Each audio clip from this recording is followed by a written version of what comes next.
বিছানার এক কোণে কুঁকড়ে কাচুমাচু হয়ে বসে আছে আয়াত। তার শরীরটা এখনো দুর্বল, কিন্তু মনের ভেতর আছড়ে পড়ছে হাজারো চিন্তার ঢেউ। ঘরের এক কোণে আরফান দাঁড়িয়ে আছে মূর্তির মতো। ওর দৃষ্টি আয়াতের উপর নিবদ্ধ, কিন্তু সেই চোখে আজ এক বিন্দু মায়া নেই। তার চোখ দুটো রক্তবর্ণ হয়ে লাল হয়ে আছে, যা দেখে আয়াতের বুকের ভেতরটা শুকিয়ে কাঠ হয়ে যাচ্ছে। আরফানের এই দৃষ্টির অর্থ আয়াত জানে, এটা প্রচণ্ড ক্রোধ আর হাহাকারের এক মিশ্রণ। কিন্তু সেই চক্ষুর দিকে তাকিয়ে আয়াতের বুকের ভেতরটা হীন হয়ে আসছে। এতক্ষণ সে জায়গাটা তার কাছে সবচেয়ে নিরাপদ আশ্রয় ছিল। আজ মনে হচ্ছে সেই আরফানই তার জন্য সবচেয়ে বড় আতঙ্কের নাম।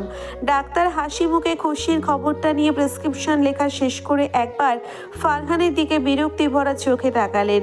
মাঝরাতে ঘুমের ব্যাঘাত ঘটিয়ে তাকে বাড়ি থেকে এক প্রকার তুলে আনা হয়েছে, তাই তার মেজাজটা খুব একটা সুবিধের নয়। আফজাল চৌধুরী পরম মমতায় আয়াতের মাথায় হাত বুলিয়ে ডাক্তারের সাথে সাথে ঘর থেকে বেরিয়ে গেলেন বাকি কথা বলতে। তাদের পিছু পিছু ছোট চাচা আমজাদ চৌধুরীও বেরিয়ে গেলেন। চাচি সুলতানা বেগমের চোখে মুখে খুশির ঝিলিক। তিনি আয়াতের কপালে চুমু খেয়ে বললেন, এত বড় একটা খুশির সংবাদ দিলি আয়াত, কেন যে আগে কিছু বললি না? এখন থেকে তোকে একদম নড়াচড়া করতে দেব না, সব দায়িত্ব আমাদের। নিঝুম পাশে বসে আয়াতের একটা হাত নিজের হাতের মুঠোয় নিল। ওর মুখেও চওড়া হাসি। আপু, আমি যে কত কত খুশি হয়েছি বলে বোঝাতে পারবো না। আমার ভাতিজা বা ভাতিজি আসবে ভাবতেই কেমন লাগছে। আয়াত সবার কথায় মৃদু হাসার চেষ্টা করলো, কিন্তু আরফানের দিকে তাকাতে সেই হাসি উবে গেল। তার মনের গভীরে এক অজানা ভয় শিকড় গেড়েছে। আরফান সবসময় বলে এসেছে সে বাচ্চা পছন্দ করে না, কিন্তু আরফানের দিকে তাকাতেই সেই হাসি উবে গেল। তার মনের গভীরে এক অজানা ভয় শিকড় গেড়েছে। আরফান সবসময় বলে এসেছে সে বাচ্চা পছন্দ করে না। সে চায়নি তার সন্তানদের জীবনও তার মতো কাটুক, যেখানে কোনো অসুস্থতা আর অন্ধকার পারিবারিক জটিলতায় ঘেরা। আরফানের সেই জেদি রূপটার কথা মনে পড়তেই আয়াতের বুকটা কেঁপে উঠল। ঘরের এক কোণে দাঁড়িয়ে নাজমা বেগম রাগে ফুঁসছেন। নিজের মেয়ে শাহজাদির দিকে তাকিয়ে ভাবছেন, এই মেয়েটা একদম অকর্মা হয়েছে। একদিকে ছেলে শাহরিয়ারের কোনো খবর নেই, আর এই আয়াত ঠিকই তার জায়গা পাকা করে নিচ্ছে। আরফানের মতো বিত্তবান স্বামী, তার উপর এখন আবার পেটে সন্তান। এখন তো নিশ্চিত আফজাল চৌধুরী তার সব সম্পত্তি এই অজাত শত্রুর নামেই লিখে দেবেন। নাজমা বেগম কোনোভাবে এটা হতে দিতে পারেন না। তাকে দ্রুত কিছু একটা করতে হবে। হঠাৎ তার নজর পড়ল ফারহানের দিকে, যে এই খুশির খবর শুনে চওড়া হাসি নিয়ে দাঁড়িয়ে আছে। নাজমা বেগমের মাথায় মুহূর্তেই একটা কুবুদ্ধি খেলে গেল। ঠোঁটের কোণে বাঁকা হাসি ভেসে উঠল। তিনি নিঃশব্দে ঘর থেকে বেরিয়ে গেলেন নিজের চাল সাজাতে। ঘর থেকে সবাই ধীরে ধীরে বেরিয়ে গেলে আরফান এগিয়ে এসে দরজাটা শব্দ করে বন্ধ করে দিল। তারপর একটা চেয়ার টেনে ধপ করে আয়াতের সামনে বসে পড়ল। আয়াত এতক্ষণ নিজেকে সামলে রাখলেও তার পারল না। ডোকরে কেঁদে উঠল সে। কি হয়েছে, কাঁদছো কেন? আরফানের কণ্ঠস্বর বরফের মতো শীতল। আয়াত ফুঁপিয়ে বলল, আপনি রেগে আছেন আরফান? আমি জানতাম না তুমি এসব কিছু ইচ্ছে করে করনি, তাই তো? আরফানের কণ্ঠস্বর বরফের মতো শীতল। তোমাকে বারবার বলেছিলাম আমি বাচ্চা চাই না। আমার জীবনটা যে সুতোর উপর ঝুলে আছে, সেখানে আমি অন্য কোনো প্রাণকে জড়াতে চাই না। তারপরও কিভাবে এটা হলো বলো আমাকে? আরফানের প্রতিটি কথা তীরের মতো আয়াতের বুকে বিঁধল। তার মনে এক নিদারুণ ভয় জেঁকে বসলো। আরফানকে তাকে এখন বলবে যে এই সন্তানকে সে চায় না? সে কি বলবে এই প্রাণটিকে নষ্ট করে দিতে? না, আরফান নিশ্চয়ই এতটা নিচে নামবে না। সে মানুষটা রুক্ষ হতে পারে, কিন্তু সে খুনি নয়। কিন্তু মায়ের মন যে আজ অবুঝ হয়ে উঠেছে। তার মনে হচ্ছে আরফানকে চাপড়ে ধরে চিৎকার করে বলে, এই সন্তান আমার একার নয়, এটা আমাদের ভালোবাসার চিহ্ন। কিন্তু আরফানের চোখের ওই কাঠিন্য দেখে তার জীব অবশ হয়ে গেল। আয়াত ক্ষীণ স্বরে বলল, আরফানও, আমার এখন ঘুমাতে হবে। আমার কোনো কথা শোনার রুচি আমার নেই।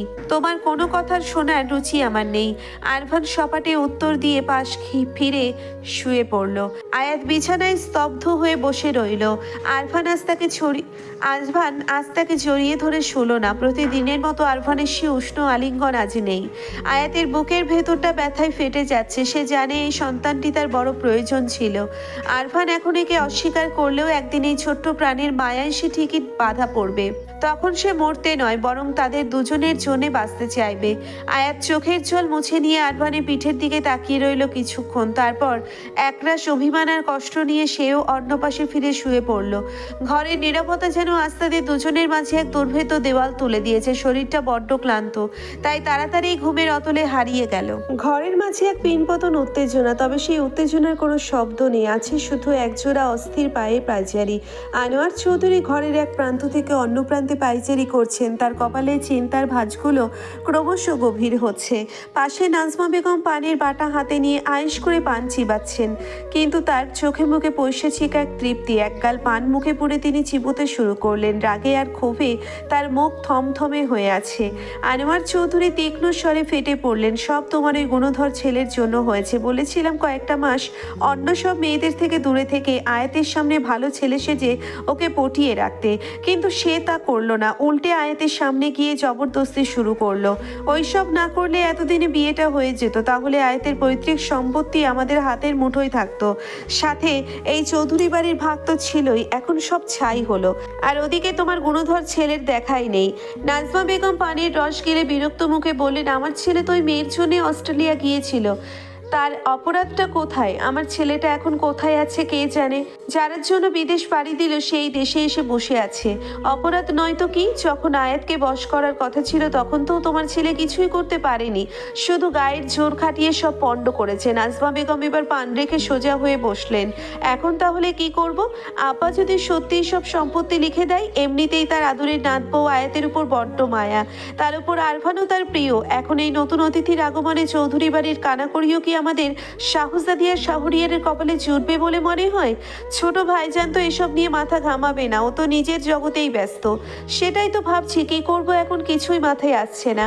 আনোয়ার চৌধুরী কপালে হাত দিয়ে বসে পড়লেন। নাজমা বেগমের চোখে হঠাৎ এক কুটিল আভা খেলে গেল। তিনি স্বামীর কাছে এগিয়ে গিয়ে গলা নামিয়ে বললেন, আমার মাথায় একটা বুদ্ধি এসেছে, তবে এটা করতে গেলে আমাদের অনেক বেশি ঝুঁকি নিতে হতে পারে। স্ত্রীর রহস্যময় কথা শুনে আনোয়ার চৌধুরীর কপালে যেন বাজ পড়ল। তিনি অধৈর্য হয়ে বললেন, ভনিতা করো না নাজমা, যা বলার সরাসরি বলো। নাজমা বেগম স্বামীর কানের কাছে মুখ নিয়ে ফিসফিস করে কিছু একটা বললেন।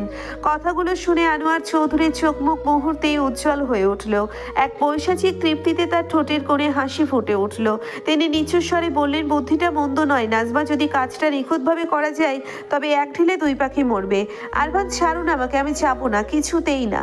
আরভান যেন রক্ত বীজ হয়ে উঠেছে। আয়াতের হাত ধরে হ্যাচকা টানে হিঁচড়ে নিয়ে যেতে শুরু করেছে সে। তার চোখে মুখে কোনো দয়া নেই, আছে শুধু এক পৈশাচিক জেদ। তোমাকে অ্যাবর্শন করাতেই হবে আয়াত, আমি কোনো পিছুটান রাখতে চাই না। না আমি অপারেশন করব, আর না আমার কোনো চিহ্ন তোমার নামে থাকবে। আমি চাই না আমার পর তুমি একা একাই পৃথিবীতে পড়ে থাকো এই নিঃসন্তান অবস্থায়। আরভানের কণ্ঠস্বর পাথরের মতো শক্ত। আরভান এমন করবেন না প্লিজ, আপনাকে ছাড়া আমি বাঁচতে পারবো না। এই বাচ্চা আমাদের, আপনি আমার আর ওর জন্যই বাঁচতে চাইবেন আমাদের সাথে। আয়াত আর্তনাদ করে উঠল। এর জন্যই তো ওকে চাই না আয়াত, ওর মায়া আমাকে দুর্বল করে দেবে। আমাকে ছাড়ুন, আমি যাব না। আয়াত, আয়াত কি হয়েছে? এভাবে ঘামছো কেন আয়াত? আয়াত ধরফর করে চোখ মেলল। সামনে আরভান অত্যন্ত অস্থির হয়ে আয়াতের গালে আলতো চাপ দিয়ে ওকে ডেকে চলেছে। আয়াতের সারা শরীর ঘামে ভিজে গেছে, বুকটা দুরু দুরু কাঁপছে।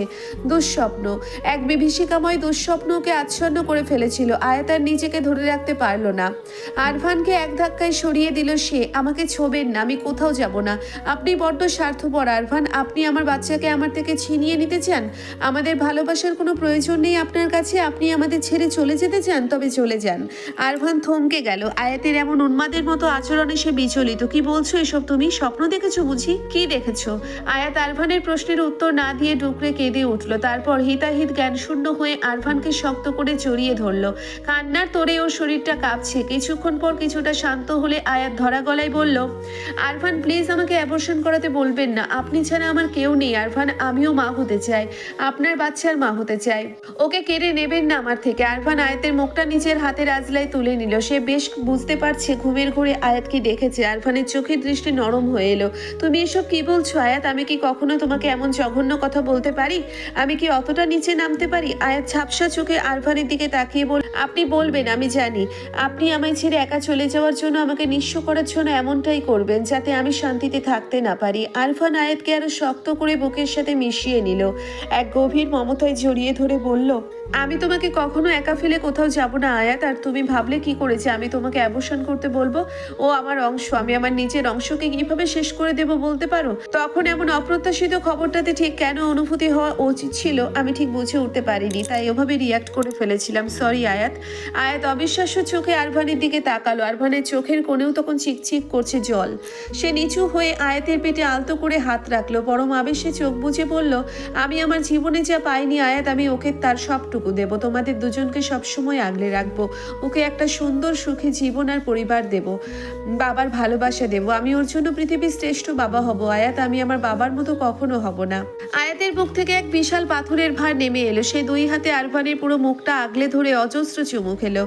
ভালোবাসি, অনেক ভালোবাসি আপনাকে আরভান। আমাদের কখনো একা ফেলে চলে যাওয়ার কথা ভাববেন না। আমাদের আপনার সাথেই রাখবেন সব সময়। আরভান আয়াতের কপালে কপাল ঠেকিয়ে ফিসফিস করে বলল, কোথাও যাব না কখনো। তোমাদের সবসময় ভালোবাসার চাদরে আগলে রাখবো। কারো বিষাক্ত ছায়া তোমাদের উপর পড়তে দেব না। প্রয়োজনে সব শত্রু নাশ করে তোমাদের জন্য এক নিরাপদ স্বর্গ করে দেব।